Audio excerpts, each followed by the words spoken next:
శ్రావణమాస శుభ సమయాన పోతన భాగవత కృష్ణ పరమాత్ముని పుణ్యకథను స్మరించుకుందాము. కంసుని ఆజ్ఞ మేరకు కృష్ణుని సంహరింప బయలుదేరింది పూతన రాక్షసి. ఆవిడ కామరూపిణి. రూపం మార్చుకుని పసిపిల్లలు ఎక్కడ ఉన్నా తొందరగా పసిగట్టగలదు. వారికి తన స్తన్యంతో పాలకు బదులు విషమిచ్చి చంపగలదు. ఆమె ఆకాశంలో బయలుదేరి నందుని భవనంలో ఉన్న శ్రీకృష్ణ పరమాత్ముని కనిపెట్టింది. లోపల ఊయల దగ్గరకు చేరింది. పరమేశ్వరుని చెంత ఏ భావంతో చేరినా వైకుంఠం చేరినట్లే కదా. ఆమె గోవిందుని అందం చూసి ముగ్ధురాలయ్యింది. ఆయనను నలిన దయాక్ష అని పిలిచింది. అప్పుడు పూతనను గన్న కృష్ణుడు దొంగ నిద్రపోయాడు.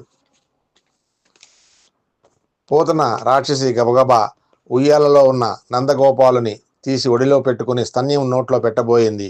లోపల పనిలో ఉన్న యశోదమ్మ ఈ తంతు చూసి, అయ్యో నీవెవరు, మా పిల్లవానికి పాలిస్తున్నావు అని వారించబోయింది.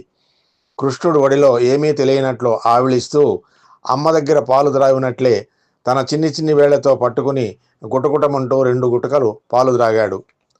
ఆ 2 గుటకలతో రక్కసి పూతన దేహ సత్తు శూన్యమైనది. కృష్ణుడు పాలు తాగగానే కామరూపం పోయి రాక్షస రూపంతో గిలగిల తన్నుకుంటూ ప్రాణం విడిచింది రాక్షసి పూతన.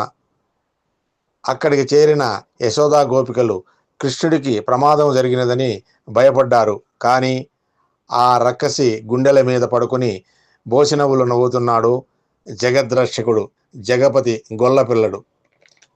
పిల్లవాడిని ఎత్తుకుని భుజంపై పడుకోబెట్టుకుంది యశోదమ్మ. పసివాడు భయపడి ఉంటాడనుకున్నారు గోపికలు. భయకృద్ భయనాశన అని ఆయన పేరు. నందవ్రజం గోపికలు పరమాత్ముని పరాక్రమం తెలియదు.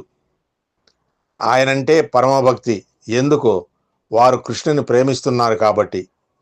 ప్రేమపూర్వక భక్తి ముందు భగవంతుడు కూడా సామాన్యుడే. హరి ఓం వాసుదేవాయ నమః.